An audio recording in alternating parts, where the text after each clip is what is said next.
What's interesting there on those results is the SNP is virtually wiped out in Glasgow-Govan, down to 2,300 from 9,400 at the past election. Well, we've got Salford West imminent now, the other Salford seat, and also a swing, I'm told, of 6.3% from Labour to Conservatives in Surbiton. Yes. Sir Nigel Fisher's figure. There's the Surbiton result. It's a safe Conservative seat. And Sir Nigel Fisher's a prominent backbencher and a member of the 1922 committee. The interesting thing is that Links 6.3%. Again, it's enough. Now we go over to Salford. Now we go over to Salford West.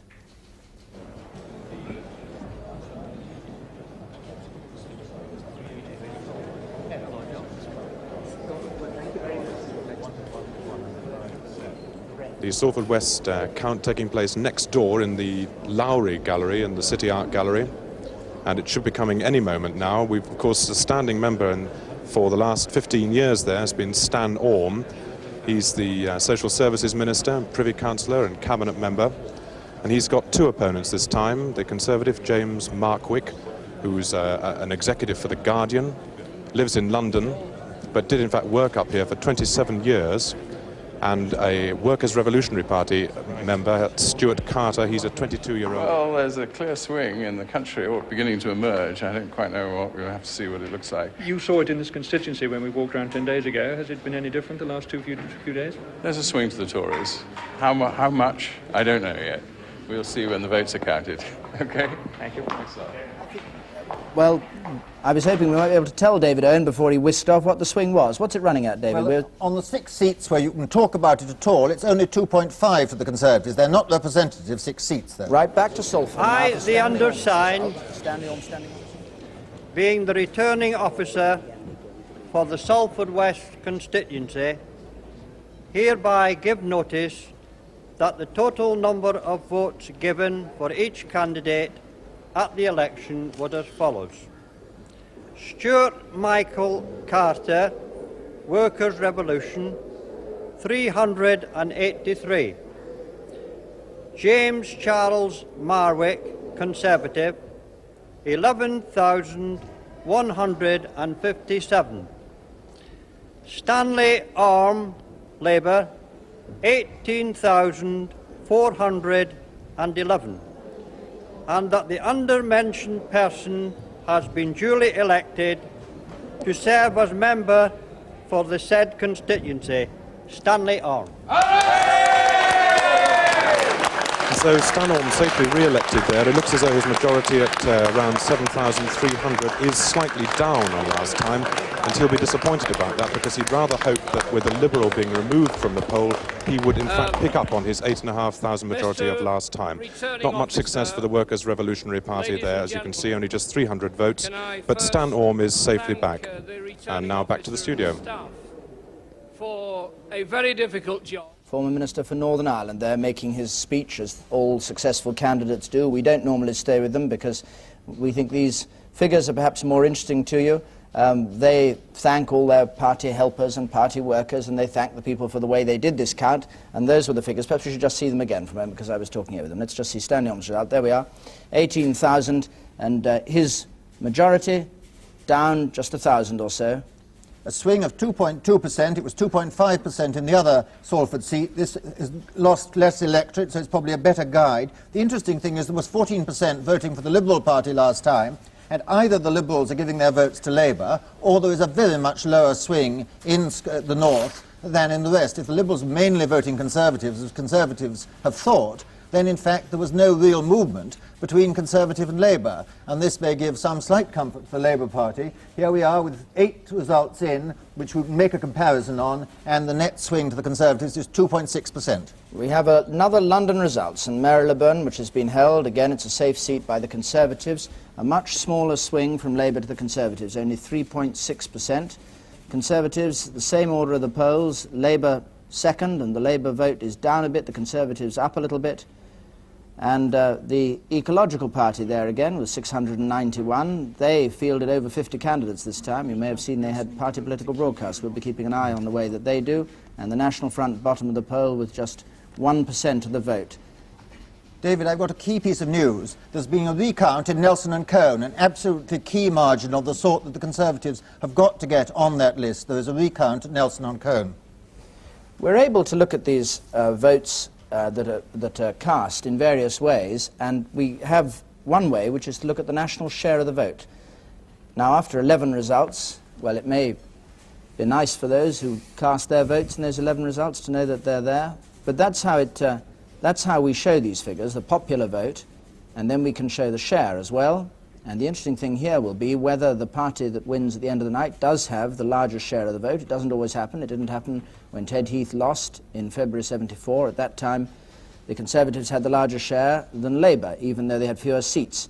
And it'll be interesting to see also what the Liberal Party does. And this is how it is at the moment after those 11 results. The Conservative vote up 9%, the Labour very slightly down, the Liberals down 5%, SNP down 4%. Nothing very typical about that because we've only had 11 results in. But that is the key part of the story, the percent change that we saw there. That's what we should be watching, and on those figures there was just enough swing, but that was including some very odd seats. We've really had about as untypical a lot. I think we've only had 4 seats in, which are Conservative Labour Conservative Labour seats, and no marginals. Well, the interesting thing about Nelson and Cone, which used to be Sidney Silverman's old seat, is that the Tory party would have expected to win that easily on the basis of the kind of swing that we've been talking about. It only needed a swing of just over 0.75% or so for the Conservatives to take that. But if there's a recount, clearly it's close, unless it's a recount for the Liberal not wanting to lose his deposit. Indeed. He was at 12.4% at the last election, just enough to lose his deposit, and maybe he's in that same position. We then ought to look perhaps at the way that the swing between the parties varies in the regions. David? Well, this will look very different as time goes on, because this so far is based on very few results. But you can see there the much lower swing, which is certainly evidence of in what we've seen in the northwest, in the southeast higher, in Greater London, based on 2 seats, a 6% swing, 2 seats very different, one 8% and one just over 2%. We shall be seeing these figures change. We shall see this map again, and here's another result, I believe, on the way. The Conservatives have held Romford with a swing of 7%. That's a big gain, big swing to the Conservatives in Romford. That's Michael Newbert. And that's next door to Upminster, where we had the 7.8 thing. And you can see the change here. The Conservatives up, the Liberal vote collapsing in a seat where, of course, they were third last time, but they got 19% last time. This time they lose their deposit with only 11%. So we're getting 6% swing, and here is Leighton. This is Brian McGee's seat. His majority is down 5,000, down 14%, a swing of 7% to the Conservatives. Brian McGee, who's a broadcaster and philosopher, and interviews philosophers as well as being one himself. And this seat was fought by Patrick Gordon Walker, actually, and he didn't make it. This is the third East London seat we've heard from. They've each had a swing of around 7%. That's quite clearly set for that area. We now have City of London and Westminster. Turnout of 55%. Conservative in with a majority of 9,000, which is an increase of 14% from the by-election. There was a by-election there. When Christopher Tugendhat went to the EEC to work in Brussels, and we don't show the swing when there's been a by-election, for a reason that I never understand, but we don't anyway. But compared to 1974, there was about a 7% swing in the City of London and Westminster, and the encouraging thing about that is that the Labour candidate was a West Indian, and the last time a West Indian stood in London was a sign of very prejudiced voting. This seems to be showing just the same swing as we've been having in the other London results. Well, we're showing, just for those of you who follow this business of swing, and remember what Bob Mackenzie was saying over there about Mrs. Thatcher's need for 3.5, 4%, 4.5% for an overall majority. The swing is showing at the moment in the east about 5%, in Greater London about 6%, and up in the northwest, where we've only had 2 results in, it's down at 2%. Figures which I'm sure Dennis Healey, the Chancellor, who's sitting up there in Leeds, I think ready to talk to us, will no doubt be interested by. Robin? Yes, and I have the Chancellor of the Exchequer, Mr. Healey, in Leeds. Good morning, Chancellor. Good morning, Robin. Are you resigned to a Labour defeat, having heard Messrs Mackenzie and Butler say it's virtually certain now that Mrs Thatcher will have an overall majority? Not at all. I think the interesting thing at this stage is the wide regional variation and the extent to which the swings depend on the collapse of the vote of some third party. What seems to be happening to me so far is that the Liberal vote in the south of England has fallen very steeply and overwhelmingly to the advantage of the Conservatives. In Scotland, it's the Scottish nationalist vote which has been falling very steeply and overwhelmingly to the advantage of the Labour Party. In Lancashire, which is the only part of the north of England, if you can so describe it, which has yet had any seats declared, there seems to have been a small swing in those particular seats to the Conservatives, very much smaller than in the south of England, and it's not quite clear to me at this stage what is the role of the Liberal vote there. I think if you do lose your job as Chancellor, you've obviously got a future as a pseephologist, if I may say so. Why do you think Labour has not done as well as you might have hoped? Well, as I say, so far we've mainly seen results in pretty safe Conservative seats and one or two seats on the London fringe. And I suspect that the duration of the industrial troubles, rubbish in the streets and so on, has played a role in the south.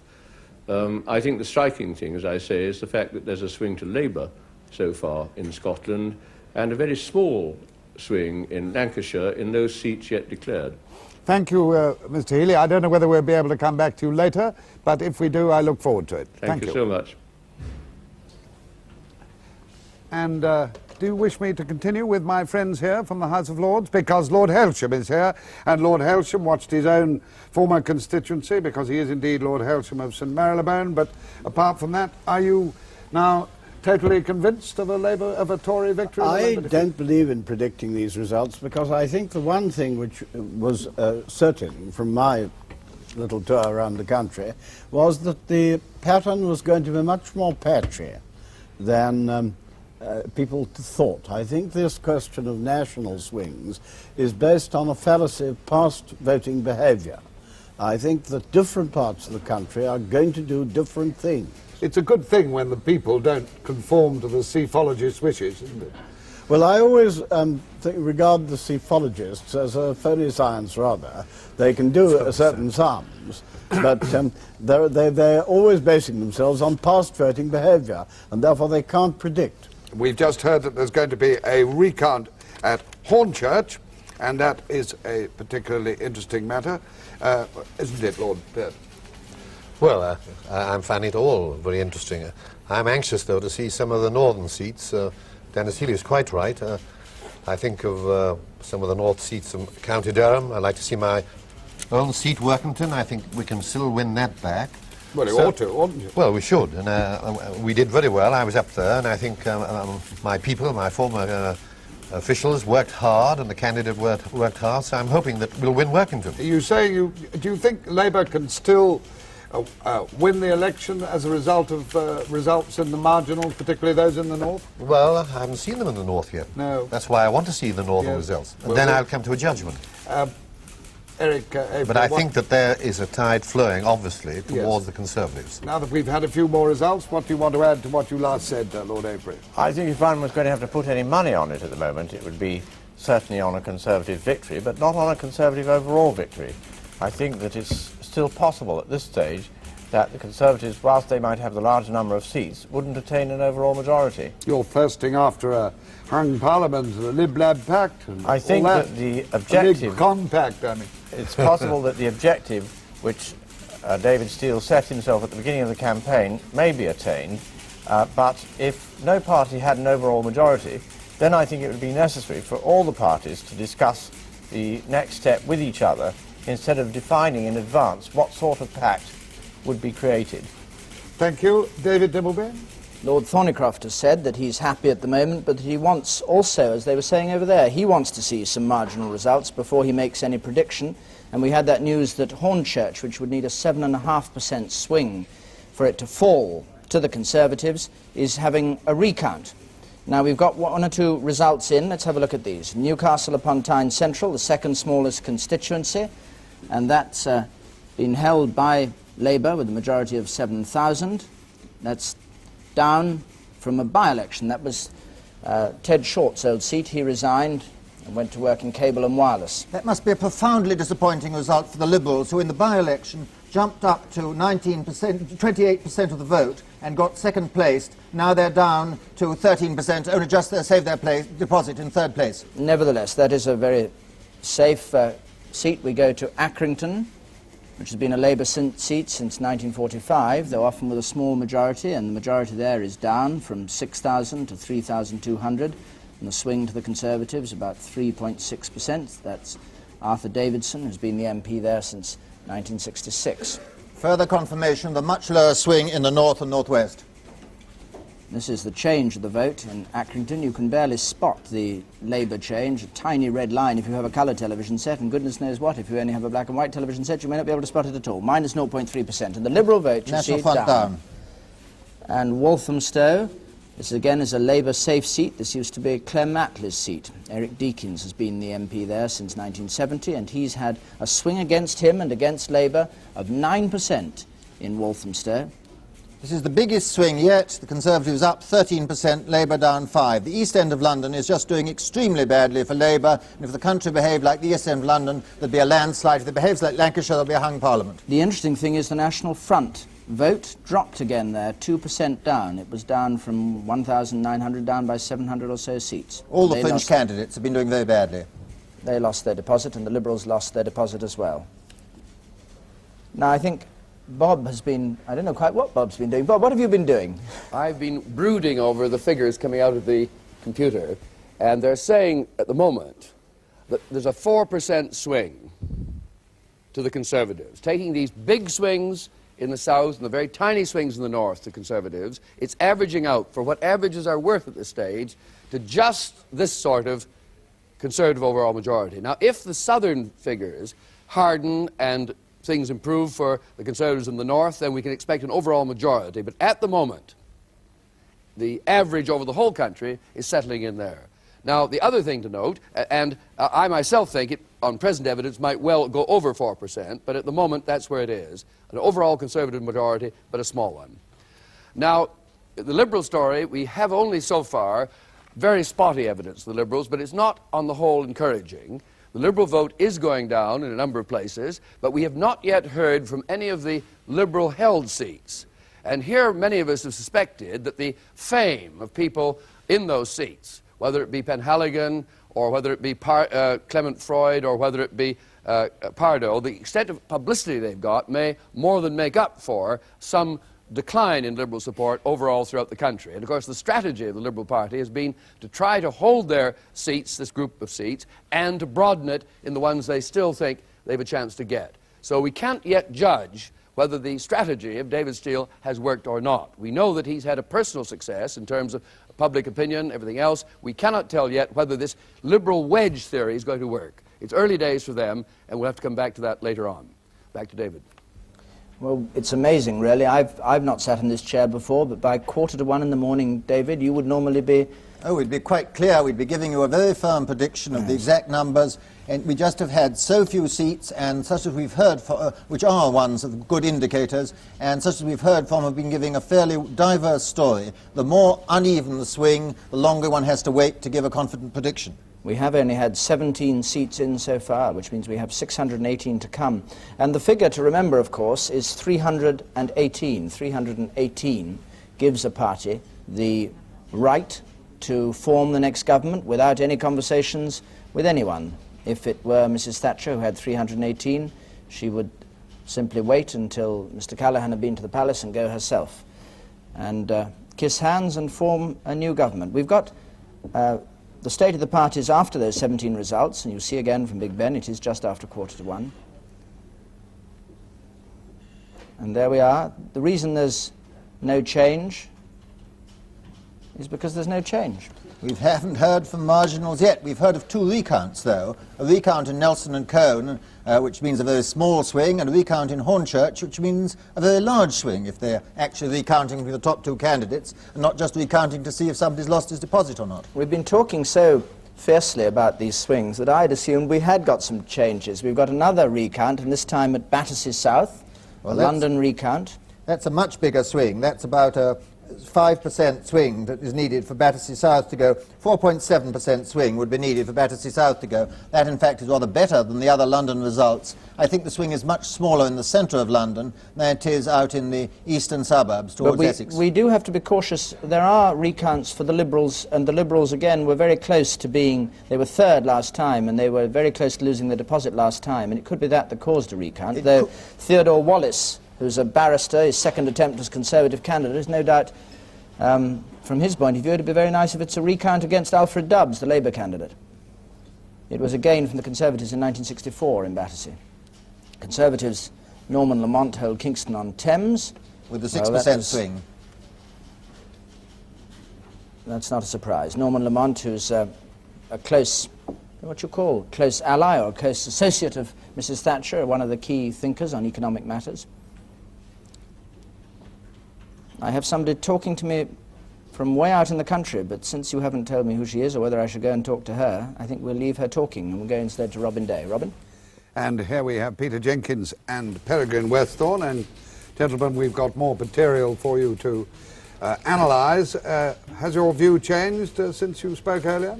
Well, I think we're seeing the north-south factor coming into play here. And if it does turn out to be a two-nation election, and Mrs. Thatcher wins, but her strength is concentrated in the south and in the suburbs, and Labour does very well in the north, I think that makes it more difficult for her to govern the country. Can you explain why? It may be a rather obvious question, but some may be puzzled. Why should there be a swing 2 or 3 times as much in, say, Leighton and Walthamstow than there is in Salford and places like that? Very largely a function of the collapse of the Liberal vote. I think that people who voted Liberal in the 1974 elections in the South are much more ready to support Mrs. Thatcher. I think in the North, Mrs. Thatcher has put many of these people off, and some of them are going to Labour. Labour has held Lee, we've just been heard.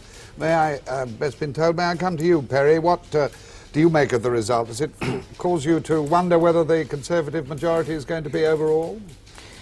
I'm reminded of, I think it was George Eliot who said that of all human error, prophecy is the most unnecessary.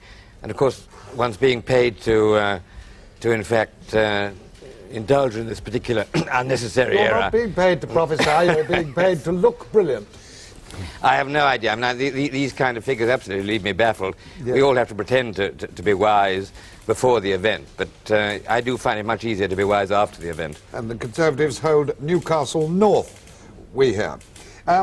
Do you agree with what Peter Jenkins was saying, that if there is a north-south division in the election results, that this will make Mrs. Thatcher's job of governing more difficult, yes, even if she wins? I do. I don't know whether I would put it in the north and south.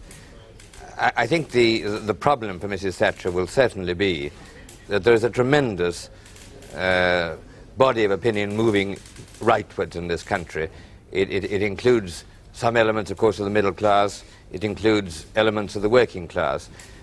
There's also a very significant element in this country that is moving not exactly to the left, but determined not to be pushed around by the kind of things that Mrs. Thatcher wants to do. It is going to be a very difficult period, even if she wins quite a substantial majority, because there's going to be a very significant minority which is not going to go along with her. Labour has held Motherwell by that majority which you see on your screen. David? And in Motherwell they pushed the SNP third of the poll. The SNP dropped a third of the poll, I think, there. Yes, and I think they also had a bad result in Ayr, which I believe that the Conservatives have held, which could have gone Labour on a very big swing, but there aren't those very big swings. There you have the figures for Ayr, and no, the SNP are in third, have gone to fourth place from third place. Well, Perry was saying that prediction was unnecessary and dangerous and unwise. I leave prediction to the computer, and our computer now has its prediction after 22 results. This is what it's saying: that Mrs. Thatcher will form the next government, that she will have 337 seats in the new Parliament, that Labour will have 271, the Liberals 9, the SNP 3, way down from where they were, and the other parties 15. So that our prediction at 10 to 1, on the basis of 22 results, and heaven help us if we're wrong, is Mrs. Thatcher will have a clear majority, a working majority, 19 seats. That gives her and enough, as Bob Mackenzie would say, to last a full Parliament, even if by-elections start going against her. And this is the figure, the blue at the bottom. 318 is what she needs, and that's how we think it's going to look at the end of this election, which isn't, I might say, at the end of tonight, it's at the end of tomorrow afternoon. It's 19 seats more than she needs, but it's a 38 overall majority that she would have over all parties, and by-elections wouldn't erode in a majority like that. Motherwell and Wishaw, Labour hold a swing, a tiny swing from the Conservatives to Labour in Motherwell and Wishaw. This is a Scottish seat southeast of Glasgow. And the SNP go into third place there. Massive drop in the SNP vote. So what was being said about the other SNP vote seats being untypical, it seems to be borne out here. A massive drop, 20% in the SNP vote. The Conservatives up 11% and Labour up 12%. The drop in the SNP giving this very tiny swing from the Conservatives to Labour of 8%. Conservatives hold Chingford. This is Norman Tebbit, one of the so-called Gang of Four, Mrs. Thatcher's Gang of Four, who make raids, intellectual raids, or raids of argument on the Labour Party from the Tory backbenchers, with a very big swing again, 8.5% in Chingford. Another very good example of the very even swing we're having in the East End of London. We've had about 6 results there, and they've all been in the 7 to 9% range. This is 8.5% swing, the Conservatives up 11%, Labour down 6%, the Liberals vote almost half, from 20% down to 11%, and a lost deposit. The Liberals are going to have some very bad news in the very great majority of their seats, though we still have yet to hear from one in which they really were very strong before. Well, just coming back to our prediction, we are predicting, therefore, that Mrs. Thatcher will win this election with a clear majority of the kind she wanted. She said that hung parliaments and what happened last time round when there was a Lib-Lab pact was wholly abhorrent to her way of thinking that politics should be. We want a change, she was always saying, and it must be a clear change, and we want an overall majority. And our computer, which is the corporate wisdom, if you like, not only of David Butler and of Bob Mackenzie, but a whole lot of other people, is saying she is going to have that. Bob? Well, I would only say that I think it is now very highly probable there will be a Conservative overall majority. I think 38 may be high. I would suspect it may be lower than that, especially we've heard so little from the north of England. We've had bits and pieces that suggest a much lower swing to the Conservatives, and I think I would be inclined to say it might be a good deal closer than the computer's calculation, but I, for the moment, don't want to test myself against the machine, but that's my inner feeling. We hear that the Conservatives have had their first gain at Nelson and Cone, I'm told. And that only needed a swing of under 1% for them to win, only a 0.8% swing. The recount suggests that Labour was doing rather well in a marginal seat by all tonight's standards. Well, we shall see whether it was that or whether it was somebody else, perhaps the Liberals demanding a recount in a moment, when we get that figure in.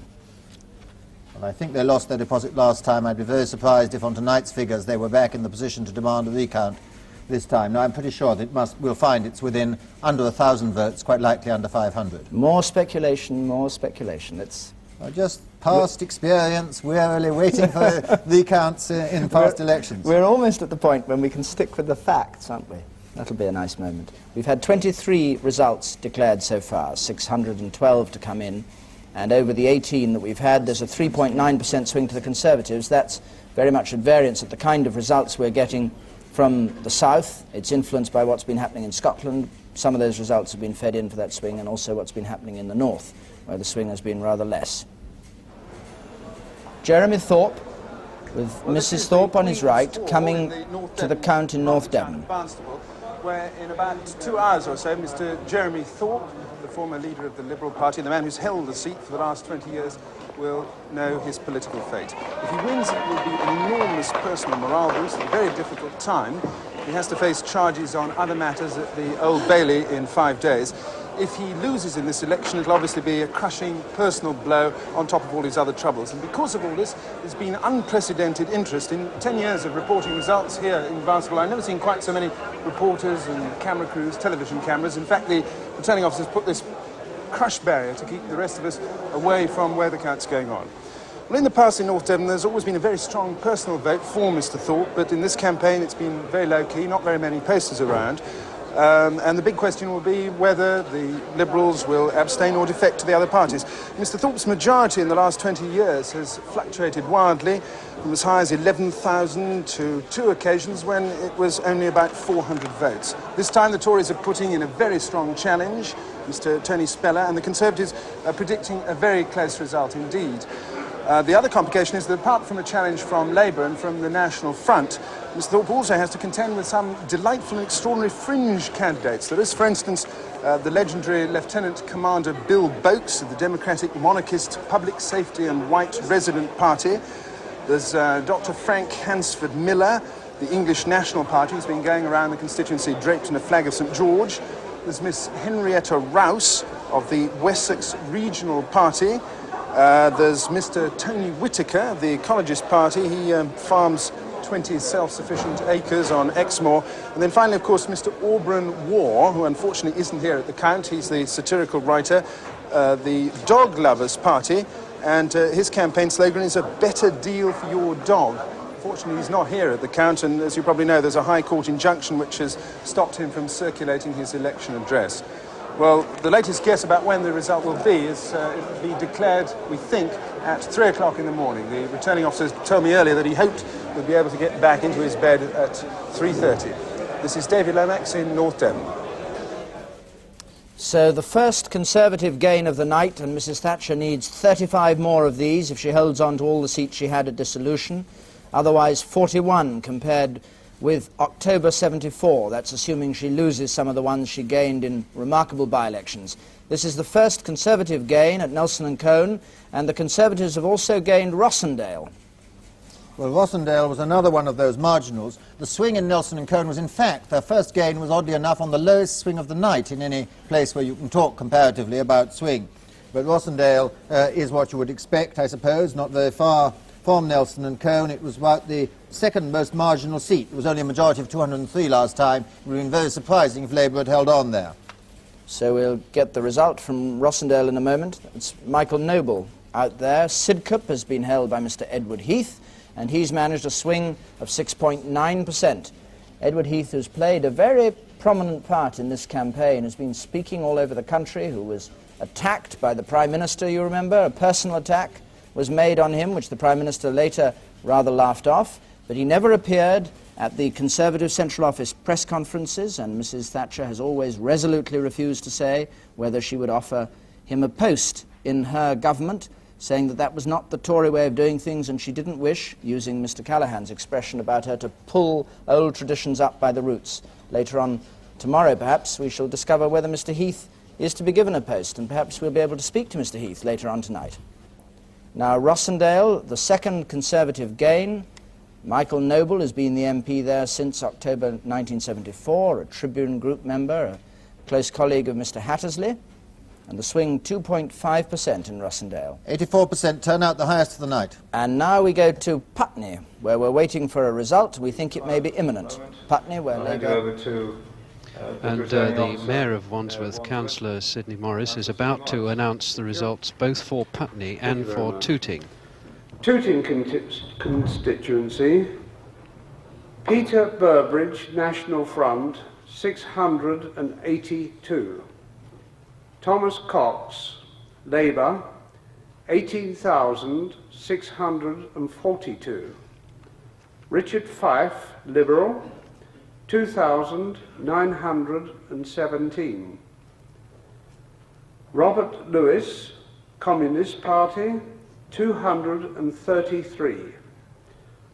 Richard Ritchie, Conservative, 13,442.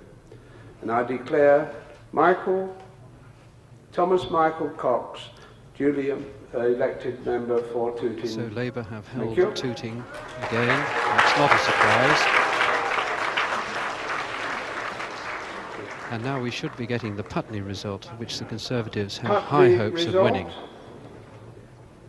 Nicholas Coldroy, Liberal, 5,061. Hugh Jenkins, Labour, 20,410. David Mello, 23,004. So that's a gain for the Conservatives. James Webster. Can we hold that for a moment, please? James Webster, National Front, 685. Therefore, I declare that David So Mellor that's a swing to the has Conservatives been there of duly elected 5.6% Thank you and very much. overturning the previous Labour majority of just under 3,000 to a Conservative majority of just under 3,000. And that's a very good win indeed for the Conservatives. The defeated Labour candidate Hugh Jenkins, left-winger of course, and a former Minister for the Arts. And now it's Rodney Foster in Putney back to the studio. Well, one suspects that is the end of Hugh Jenkins' long political career. He's been there since 1964. He's just coming up to 70, or just 70 now, and I suspect may retire.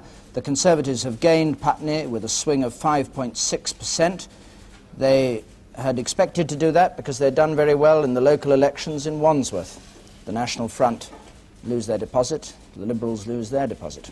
The swing was only 4% in Tooting. These swings are lower than the ones we were having in East London, but not quite as low as one or two other ones in central London. Nonetheless, the London area as a whole has been showing something like a 7% swing to the Conservatives, whereas the national swing at the moment is only about 5% on the 21 places where we can make reasonable comparisons throughout England. Of course, the overall swing is brought down by what's happening in Scotland. So we have so far 3 Conservative gains, all from Labour, with 33 results in and 602 to go, and the swing now running at 3.9%, I suppose one could say, and rising.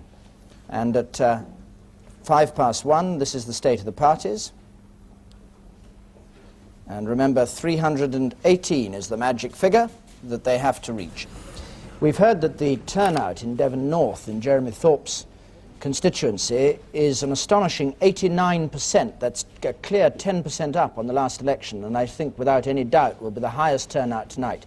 89%, very nearly everybody on a register that's already 2 or 3 months old, going to the polls. What's the actual record turnout, David? I believe it's 92.7 in Darwin in 1924. No, going above 90% has not happened since the war, except in Northern Ireland, where rather odd things happen to voting figures. You mean, when you say rather odd things happen to voting figures, that a lot of people who are no longer alive are still voting? There was a very nice item on Nationwide about personation a few days ago, and the rules of the game for personation and voting the dead in Northern Ireland, but I've never heard of it being done in any significant way in this side of the Irish Channel. One of the candidates in Ireland was over here during the election, talking on Campaign Report, I think, or somewhere he appeared, and was asked how he dared leave Northern Ireland at this stage because he'd miss out on who had died and who hadn't died and who he could get to the polls and who he couldn't. He said he was watching it all in the newspapers very carefully and keeping an eye to see that the other side weren't getting those people to the polls. Now, Bob has moved across from his swingometer to, I think, what he calls his battlefield. Or is it his battleground? His battleground, Bob. Doesn't matter what you call it. This is the most important chart of the whole exercise. Remember I said Mrs. Thatcher, on a swing to the Conservatives, has to knock out 41 seats. All these, right through to about Derby North. And to form a real majority government begins to have to knock off places like this on that swing. Now, what's happened so far? Well, she's protected her rear, as it were, by holding 2 Conservative marginals. She's bitten into the Labour seats that she must capture, but interestingly enough, by a very narrow majority, 1.4%. Conservative swing in Nelson and Cone. Overall, in these areas, a 3.5 swing, which has won her not only Rossendale, but Putney, the biggest gain so far. But we haven't yet seen a break into areas like this, which are necessary to form a government. So overall, certainly, a swing of 4.2 gives a small Conservative majority, but we'll be watching this board to see whether she knocks off this essential run of about 40 seats for an overall majority, or 50-something for a clear and working majority. This is the board we'll be coming back to, I hope, very often, because it does tell the story as effectively as it can be told. David, except by you, David. Well, we have the result from Yeovil, John Payton's seat, a Conservative hold, and a swing from Liberal to the Conservatives of 2.5%. We thought that the Liberals had dropped to 3rd place there, but they haven't. The Liberals are 2nd, and their share of the vote has increased. They were in by 3rd 1%. place before. They've moved up to 2nd place. It's not been much good news for the Liberals. In this case, they have moved up. Not according to my figures, but you'd know. Well, I you'd may, know. I may have got it wrong. We're not infallible in the system. The Home Secretary is sitting, if I'm not mistaken, in the same chair and beside the same fireplace, which doesn't appear to have a real fire in it, and in the same red rosette as the Chancellor of the Exchequer was a moment ago. And he's going to talk to Robin Day. Hello. Good morning, Home Secretary. Hello. Well, what do you think of it? Well, it doesn't look good in the south, certainly. And I'm sad that we've lost those seats in the northwest. All I can see, and you see a much broader picture than I popping in from my own count, is certainly a large swing in the south, that where there's a marginal seat in the north, then the swing is far less. I'm interested in what's happened in the southwest. I frankly can't see the overall position, but I'd be foolish if I didn't admit that it doesn't look good, certainly in the south. And why do you think it doesn't look good, not only in the south, but also occasionally in the north? Well, we'll begin the analysis when we see what eventually happens. But it's much closer in the north, and what I've found here is that there are grave fears about the industrial policy of the Conservative Party. I don't want to develop that, but that, I think, is one of the major factors, and I'd be interested to see what happens in Yorkshire that I've seen more closely in the last 3 days. There certainly does seem to be regional differences, but with London being undoubtedly a great move against the Labour Party. Do you think the Labour Party made any significant mistakes in its campaign? I haven't thought so. We started off from a very weak position, and we've moved steadily forward. The polls, or what I've seen of them, as I've read the papers, not in the systematic way that I do when I'm in London, being overall radically wrong. And when I left home in Leeds here this evening, when I saw the predictions that I did see then, I thought, my goodness, that's not what I've seen here in Leeds in the last week. But no, I don't think so. I think we fought the campaign well. You haven't had your result yet, have you? No. And you've got to hold that? Oh, yes. Oh, yes. That's not only your seat, but Hugh Gaitskell's old seat. Hugh Gaitskell's old seat. And we were very upset during the campaign that Mrs. Thatcher called in aid Hugh Gaitskell. It's the one thing out of it all that I felt very strongly about, and I didn't like it. Was there a deliberate decision taken on the Labour side to fight what one might call some people have called it a polite campaign, a campaign with far less ferocious attacks on the other side than one has seen in previous elections? Well, it certainly wasn't discussed at any of the meetings I went to, but I know the Prime Minister, and that would be his way. So there was no great decision on it. It's the way that the Prime Minister would see that things should be done. Home Secretary, thank you very much indeed. We may see you later, I hope. I see. Okay. Goodbye now. Goodbye. Yes. David? Well, Sir Geoffrey Howe, in a Conservative safe seat, which he's held on to in Surrey East, has massively reduced the Liberal vote. It's down from 12,000 to 8,000, and his majority goes up by nearly 10,000. That's Sir Geoffrey Howe, who you've seen a great deal of in this campaign, who's the Shadow Chancellor, and who almost certainly will become Chancellor of the Exchequer if Mrs. Thatcher is forming a government, who certainly started talking as though he were already a potential Chancellor as the campaign went on, and seemed to be fairly confident of getting that job. He's safely back in Surrey East, a swing from the Liberals of 10%. Labour vote stable. And we've got a Conservative gain in Hornchurch. 8.5 swing to the Conservatives. This is Alan Williams, who's been the MP there since 74 and was also there in 66 and 1970, is out. Robin Squire, on his second attempt, is in Hornchurch. The Liberal vote again drops from 7,000 to 4,500. And there you see it, the swing, it goes to the Conservatives from both parties. If the rest of London goes like Hornchurch, or remotely like it, there are another 6 seats that Labour will lose in the Greater London area.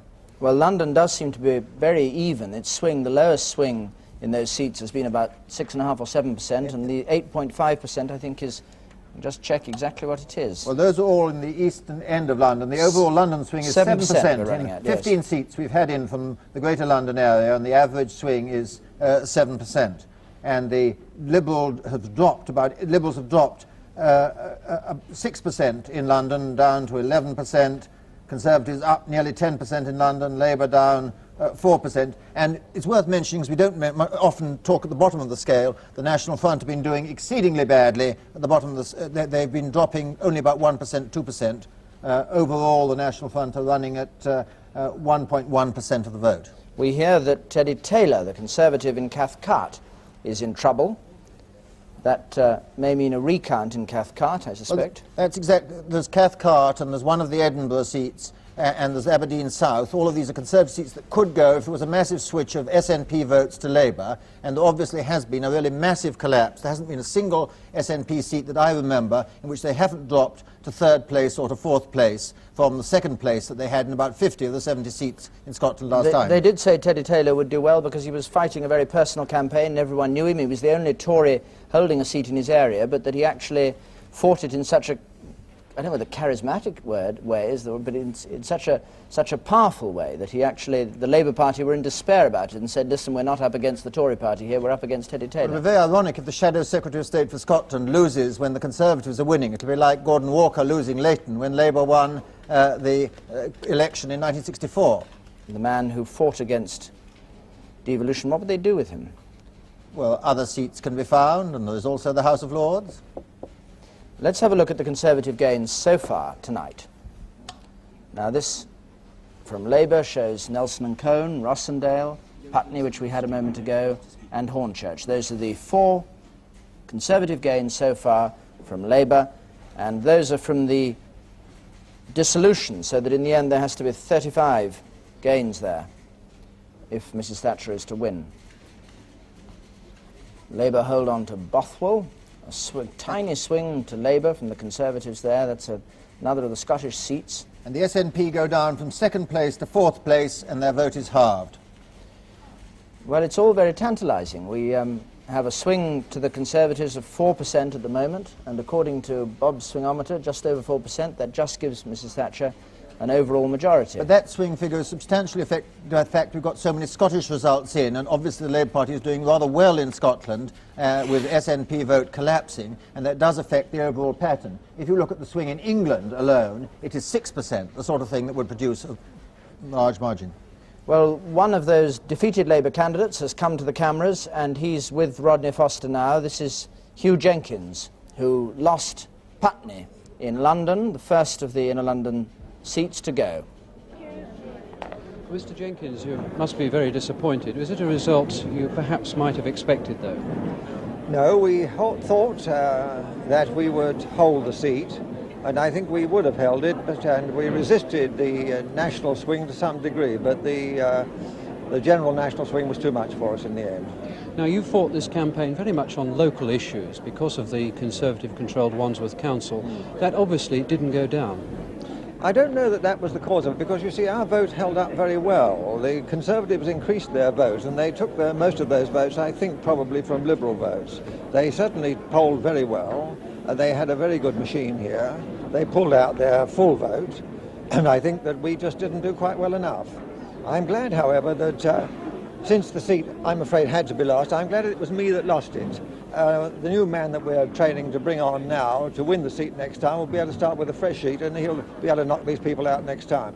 Well, I think it's true that you weren't particularly keen to fight the seat yourself, were you?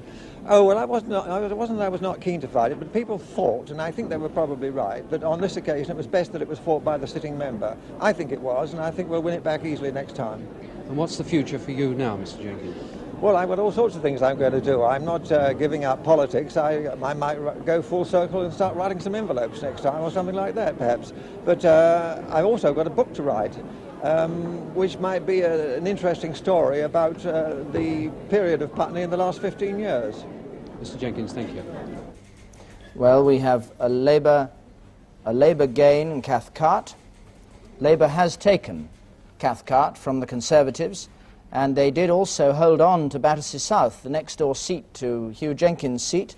After a recount, Theodore Wallace was just defeated there, majority of 332 to Labour, and a much, much lower swing, 4.2%.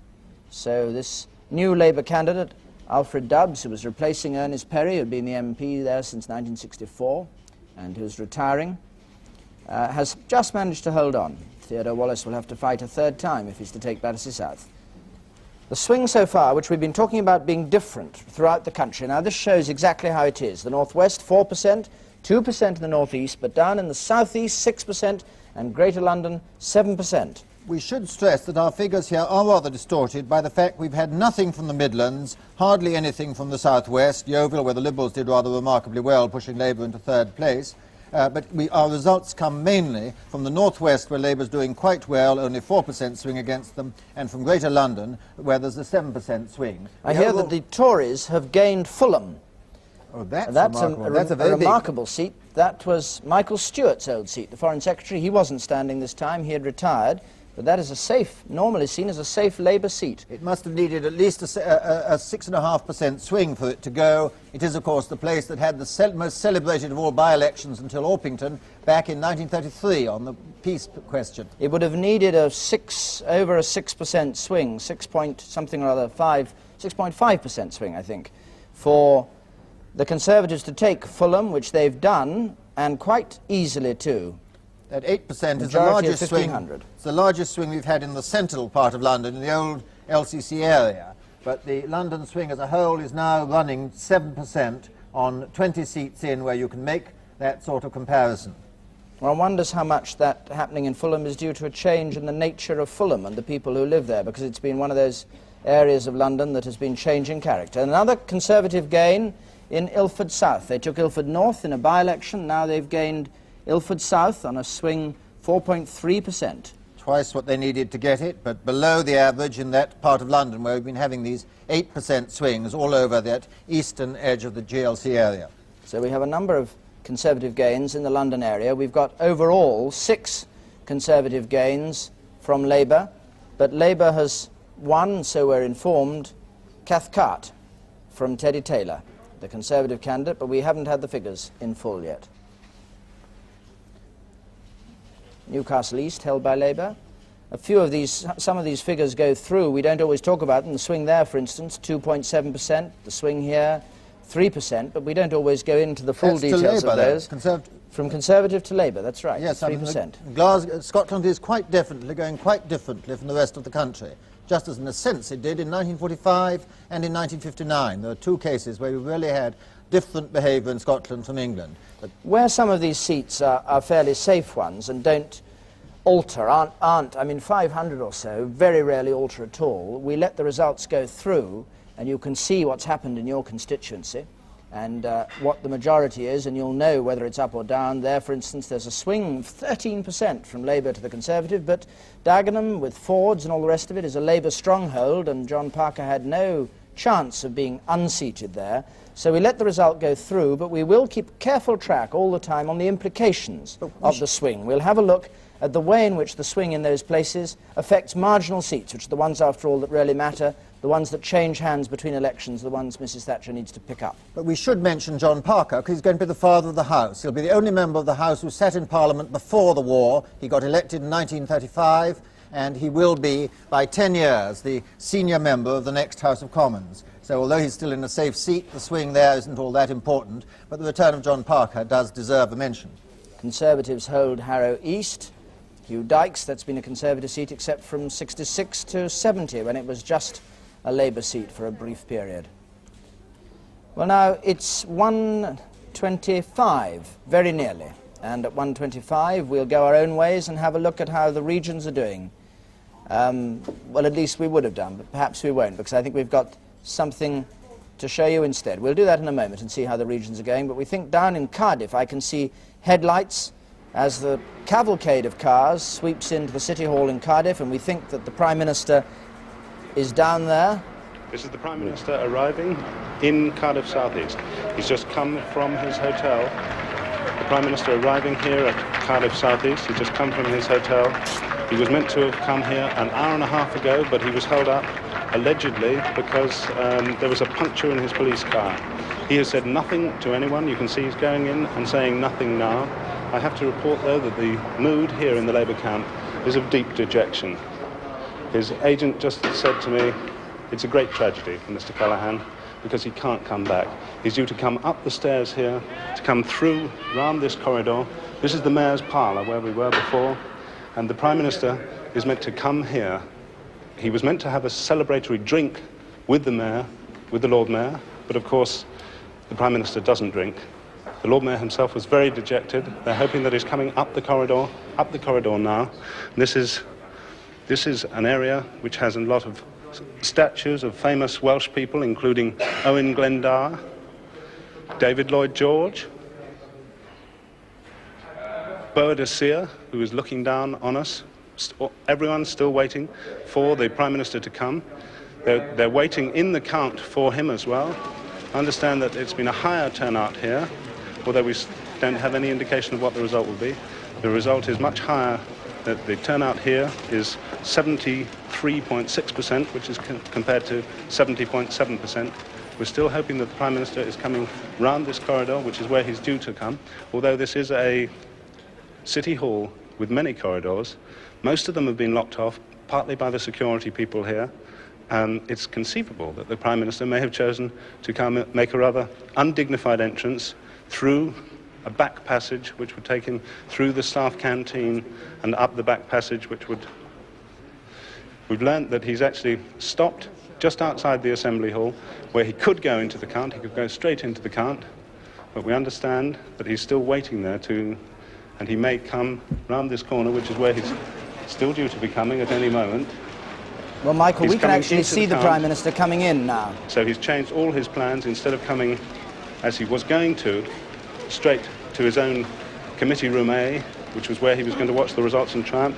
You can see there he's talking to the returning officer, the acting returning officer.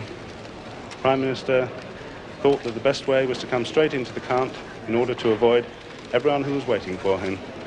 So the special hotline that was installed in Committee Room A for him will now be unused. All the security branch people who were waiting for him, the sniffer dogs who went to check that the room was all right, all that has gone for a Burton, as the Prime Minister now, clearly, although he won't say anything to anyone, seems to accept that he will not be the person who's forming the next government. You can see who's with him.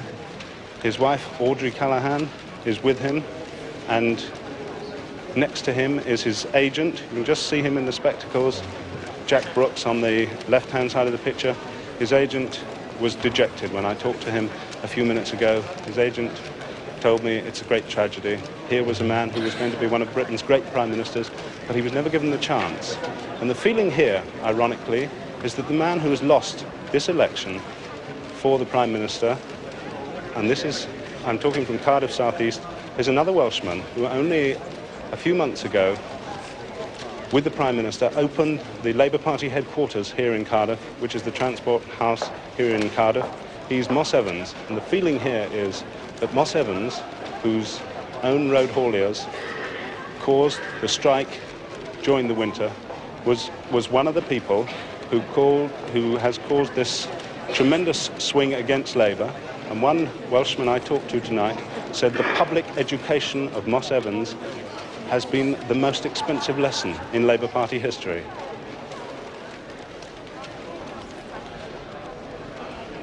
You can see the Prime Minister there. He's walking around the count. He's still talking to his agent. We just saw the Lord Mayor, who we talked to before. The Lord Mayor, of course, is the actual returning officer. We're expecting the Prime Minister's actual declaration by about 3 o'clock this afternoon. He has a number of odd candidates.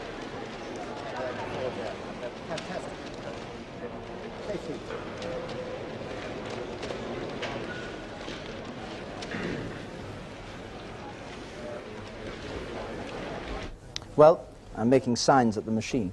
We'll go back there, of course, when the Prime Minister's result comes through. It's curious if there really is a statue of Boadicea there. She's one of the handful of women who've ruled Britain, and maybe she'll be joined by Mrs. Margaret Thatcher tomorrow, if things go as they are at the moment. We've had extraordinarily strong swings against Labour in the area around Fords at Dagenham, you remember, whose workers defied the government's incomes policy. 14% in Barking, 13.4% swing against them in Dagenham itself. Really enormous swing. Do you think that would be Well, you can't see any other explanation. They're 4% above any other swing we've had tonight. These two things quite out of line with the rest of things. The East London was high swings. It might explain the high swings we had in the whole Hornchurch Havering area. Sally Oppenheim in Gloucester has a very low swing to her, 2.6%. The spokesman on Consumer Affairs for the Conservatives, and said to be much admired by Mrs Thatcher. Well, now at this stage, let's really do what we said we'd do and have a look at how things are going in the regions at just after 1:30, when this is the state of the parties, after 64 results. I've been caught with the traditional sandwich. Like father, like son. We hear that Liverpool Edge Hill has been held by the Liberals. That was the seat that David Alton took in a by-election. He was only an MP for 9 days, and he's held that seat. His majority has been halved, but he's held it, 4,000 votes. Here are the full figures of his result there. 12,700, majority of 4,200. So Right. the Liverpool Edge Hill is held by the Liberals, and they were hoping they might pick up one or two other seats like that in the Liverpool area, in the inner cities. Now, we have to be cautious about this percentage share, because this is from the 1974 election, not from the by-election. It shows the position now, 52% for the Liberals, 35% for the Labour, Conservatives 13%. We'll have a look in a moment at the regional swing, I think, because that is very interesting and has been different all across the country. Let's see if we can get those figures. Well, welcome back to those of you who've been away in your own part of the country looking at your own results. Those of you who are in Scotland will probably have heard by now that Bruce Millen, the Secretary of State, is back in his constituency, but the swing was only 0.5% there. A swing against him, I think, against the Conservatives, of 0.5%. The Conservatives have held on to Ilford North, which they took in a by-election, and which Labour hoped to get, and the Liberals hold on to Liverpool Edge Hill, as I said just a moment ago. Some of you weren't with us at the time. That's David Alton, the young MP, who came into the House of Commons, who might only have been there for 9 days, though he'd have got his pension for 3 months, and they've held on to that, though his majority was greatly reduced. That's the first Liberal seat we've heard from tonight. It will gratify them enormously. We haven't, of course, heard from seats in which the Liberals were strong. The Liberals are doing actually rather well in the southwest, comparatively. Well, there's news of a recount at Salisbury, which is one of the seats that the Liberals were hoping to get. It's a very surprising thing for them to be doing as well as that, though it is justification, if it's true the Liberals are challengers, for David Steele's remarks. The story tonight seems to be not just that the prediction is that Mrs Thatcher will form a government, but much more that the swing has been so varied over the country. This is how it's looking at the moment. Far from the old pattern where you used to get a fairly regular swing. You see the swing from Labour to the Conservatives, that's the number in any 100 of voters who decide, having voted Labour last time, to vote Conservative this time. It's 3 in 100, 2 in 100 in the northeast. But when you get down to the southeast, 6 in 100, Greater London, 7 in 100. And in Scotland, the opposite is happening, and the swing is the other way. The effective swing is about 1% from the Conservatives to Labour, though that may be largely to do with what's been happening to the SNP, the collapse of the Scottish nationalist vote. And we should stress that the picture is very much influenced, that in England we've had 64 results, but 40 of them are from the Greater London area, where they're only counting for parliamentary and they haven't had to sort out local government ballots. And this does distort the picture we're giving you. Well, we've had this great gap of Midland seats. In fact, have we had any Midland seats we've yet? got we've had one from the West Midlands, but I think I'm not certain what seat that was. It may have been Gloucester. I'm not sure whether that's defined as West Midlands or South West.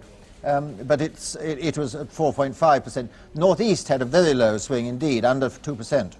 Well, now, Cledwyn Hughes, who went out to Rhodesia for Mr Callaghan, used to hold a seat in Anglesey and is retiring at this election.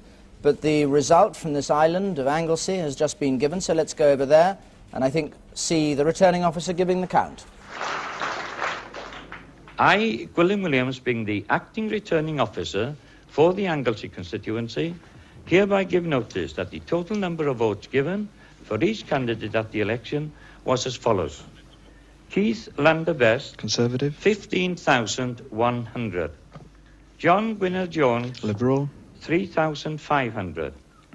David Elliston Morgan, Labour. 12,283. John Lazarus Williams, Plaid Cymru. 7,863. And that Keith Lander Best has been duly elected to serve as member for the said constituency. Thank you. So the Conservatives have taken Anglesey, and Luston Morgan, the man who led the Labour Party's campaign on devolution in Wales for the devolution bill, has been defeated. Cledwyn Hughes used to hold that seat, had it ever since 1951. And a new candidate goes in and is defeated. And that's the first time the Conservatives have ever had Anglesey. A recount at Paddington. So we've got a couple of recounts going now.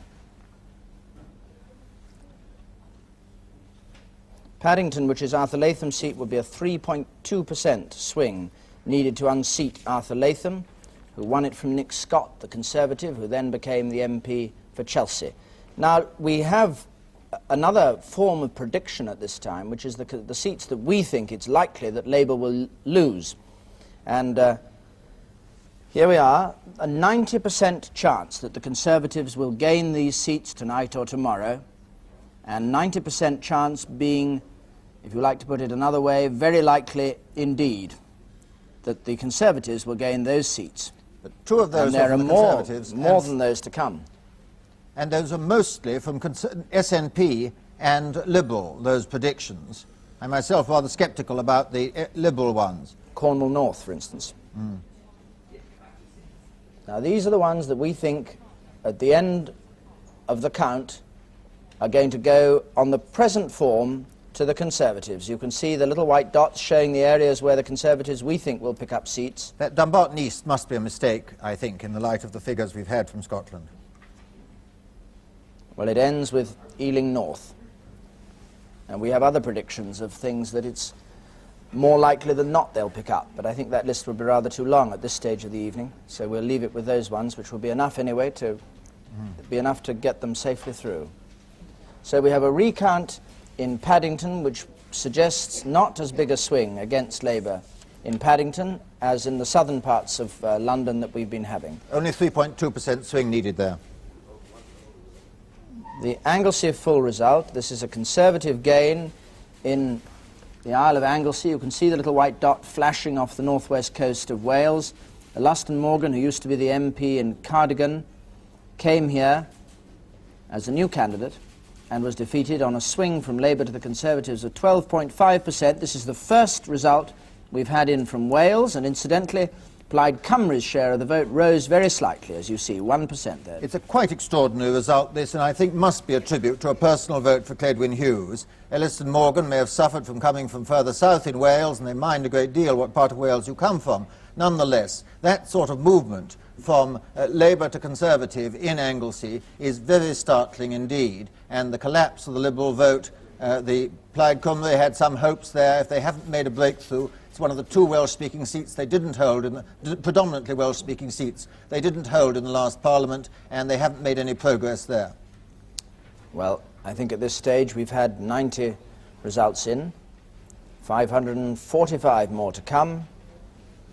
We might hear from the sages at the other desk who've been saying what a fruitless business prediction is. Robin?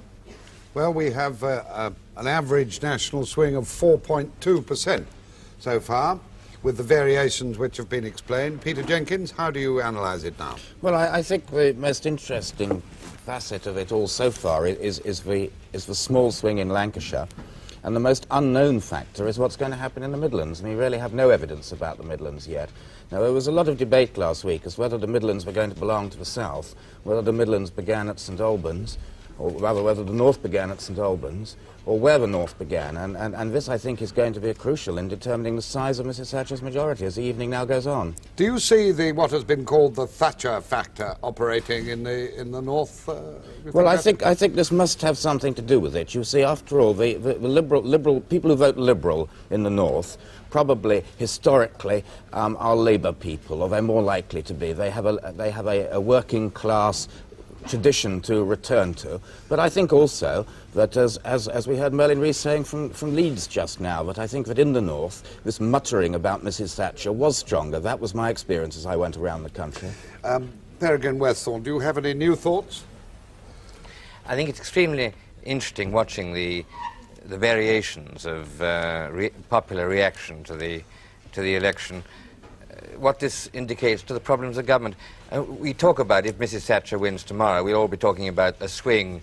We've got a Tory Britain, or if Mr. Callaghan wins, a Labour Britain. Of course, this is never the case. You get these incredible divisions. That's what makes the art of government such a fascinating one, that you've got to, in fact, blend the various differences together. And I think that, you know, watching an election, one is made aware of this, that you talk about a country having a particular political viewpoint from time to time. Of course, it isn't so. I mean, various areas have different viewpoints.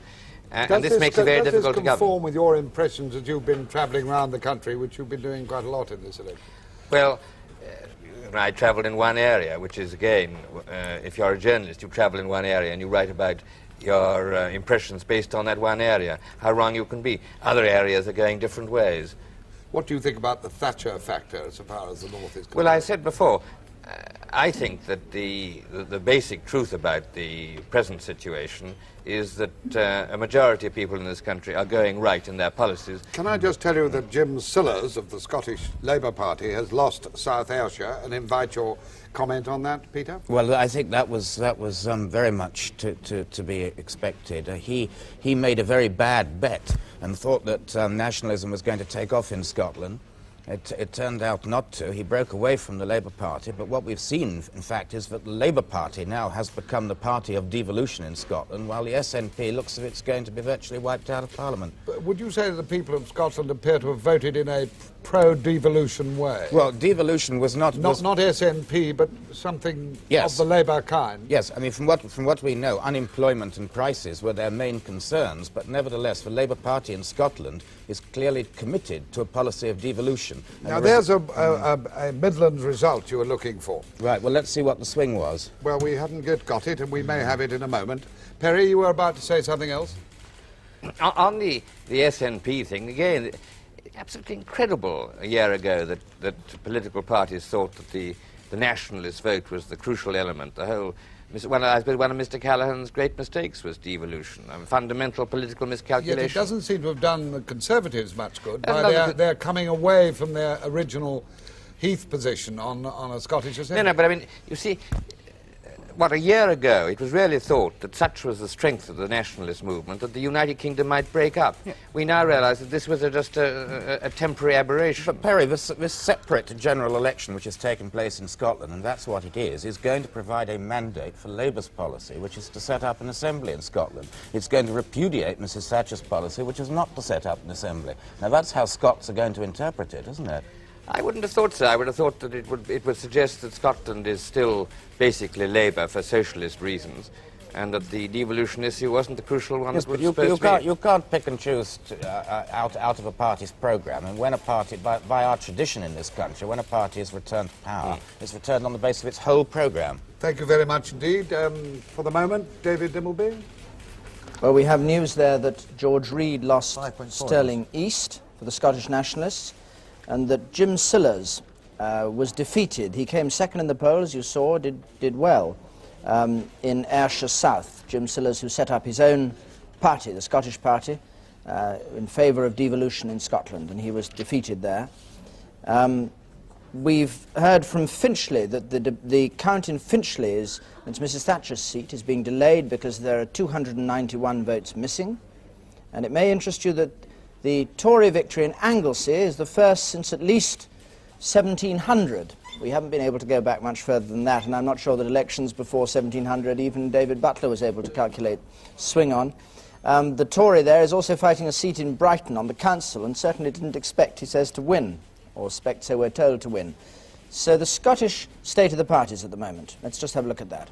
There are 25 results in, Labour 22, the Conservatives 3, and the SNP in Scotland has gone down by more than half. You can see the share of the vote here is quite different from last time. Look at the change in the share of the vote. Labour and the Conservatives up almost equally. The SNP down 16% on the seats we've had in so far, from about 28% to about 12%. They've lost Stirlingshire East, which was their third safest seat, and it looks as though perhaps Donald Stewart will come back once again as the only Scottish nationalist in the next Parliament. Now, leaving Scotland aside for a moment, how important are these Midland seats going to be that we haven't had? We've only had 2 seats in from the Midlands. In fact, the disparity of seats is extraordinary. In England as a whole, leaving aside Scotland, of course, and Northern Ireland, which we don't get, we've had 61 results, 40 of which have been from the Greater London area. We've had nothing much from the southeast, we've had nothing much from the southwest, and we've had only 2 seats from the Midlands.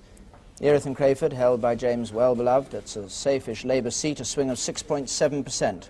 That's on the south of the Thames in Kent. How important is the Midland swing going to be? The Midland's going to be very important, but we still have had 2 in, and they show a 5% swing, much below the Greater London thing and the southeast. Those were the 2 Salford. No, they weren't Salford. Sorry, they were the Wolverhampton ones. seats. That's right, yes. They used to be among the very first ones to come in. But no, they indicate that the swing is probably going to be within the national average. It's not going to disturb our prediction very much. I still think I'm going to be very interested in what happens in the fringe seats in the southwest. The Liberal vote does seem to be holding up much better than in other areas. They may hold on to those seats. I think that we may have counted Liberal defeats a little prematurely in that list of seats we put on the air a few minutes ago that were 90% certain to change hands. The Paddington recount, which we were talking about, is at Arthur Latham's request, which suggests it's he that's in trouble at Paddington. Well, he'd be doing very well to hold on in terms of the swing that we've been having throughout London so far this evening. Ashton under Lyme. That's Robert Sheldon from the Treasury, who's back there in Ashton under Lyme. Ashton under Lyme, I think, had one of the most famous by-elections when it was all so close. And there was a huge turnout, and the mayor of Ashton under Lyme, I think, sent up rockets to say who had won. There was an election in 1928, 89% turnout, and it was so hotly contested, and he sent up a yellow rocket, which meant it was a Labour victory. But also in Ashton under Lyme, 1892, I believe, about then, there was a tie, a 3-way tie, and the mayor's casting vote decided the election. Well, this time it was very safe. Labour majority of 8,000 or 9,000, and no yellow rockets. 104 seats have come in now, and swing to the Conservatives showing 4.2%. Perhaps we should have a look at a moment at just how things are going and at our prediction, which has changed a little, I think, since we last had it. Austin Mitchell has held on at Grimsby, the seat that he took in the by-election. And there's been a Labour gain in Stirling East and Clackmannan. So George Reid, the SNP candidate, is out at Stirling East and Clackmannan. It would be nice if we could see the Grimsby result again in a moment, which was the seat that was the Foreign Secretary's before his death. And produced one of the most surprising by-election results of the Parliament when Labour didn't lose it, when everyone knew that, of course, they were going to lose it. And then they suddenly lost Ashfield, which everyone knew they were going to keep. He almost went up to what, Austin Mitchell, that is, to what Anthony Crosland had at the last election, 6,000. So now we might just go and find out what's been going on this time at Teddy Taylor's count at Glasgow Cathcart. The Conservatives holding on there.